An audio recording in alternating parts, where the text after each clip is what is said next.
Happy Friday. Welcome back to another Fridays 45. I got a banger for you today. Great one, a tune you got to turn up when you put it on always, and that is Whole Lotta Love by Led Zeppelin. I've actually got two copies on pressed on Atlantic Records. Great song. Uh, just a little history about it. It reached number 4 on the U.S. charts.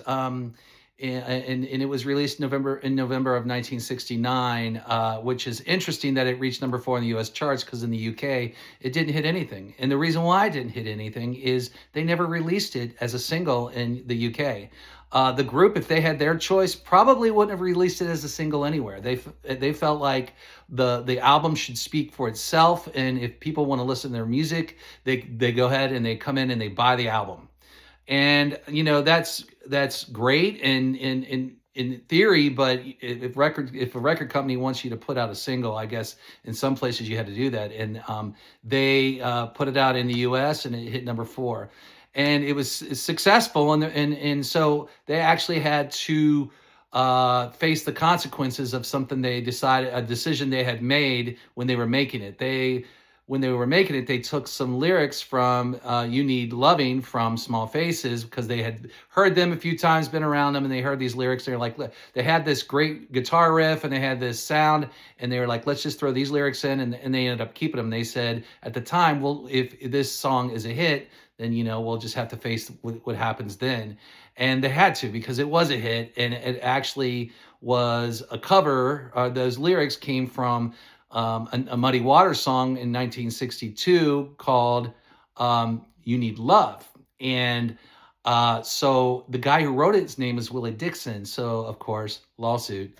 And by 1985, Led Zeppelin settled the lawsuit, and all the money that that they paid out went to instruments for kids in schools. So that's what I understand. So they did have to face the consequences of that. Another interesting thing about this record was recorded in Olympic Studios. It's the same studios where the Rolling Stones recorded some of their greatest albums, like Beggar's Banquet, Let It Bleed, Sticky Fingers. They were all recorded at Olympic Studios, and just a great sound. There's something about those studios, the sound that comes through it. But they recorded it there, and when they recorded it, they put the drum kit on a platform, and they put all these mics around it. They were like, we want to get every hit that's put on those drums, we want to get. So they put like a microphone 8 feet above it. They put microphones all the way to the sides of it, and they got all sorts of different recordings when they did this. And there was a mistake along the way with recording. Apparently, some of the lyrics had bled into the magnetic tape from, and bleeding basically is when one source picks up something you don't want it to. And so they had one mic picking up the lyrics of Robert Plant's, and so they had it kind of went over the mic that they wanted to have the lyrics. So you hear that part in this song at 4 minutes. They kept it in and they added a little echo. They call it a backward echo. So about 4 minutes in, you hear that echo. It was actually a mistake, which is kind of cool. So this is a great version, and one of my favorite cover versions of this song is by King Curtis and the Kingpins. This song, if you know anything about King Curtis, man, he was a sax player, R&B, rhythm and blues, and jazz, and he actually, he was a session musician for Atlantic, and he would go and he actually did Yakety Yak by the Coasters. He did that. He recorded with Buddy Holly. So, but he also did some of his own work, and he did some covers and some really banging covers. And this one, it's just as good as turning up Led Zeppelin and listening to it, but getting more of that rhythm and blues jazz sound to it with the sax. So if you haven't heard this, I'm going to put a link in the conversation after I post it today, and you can click on this link and hear King Curtis and the Kingpins version too, because it's pretty solid.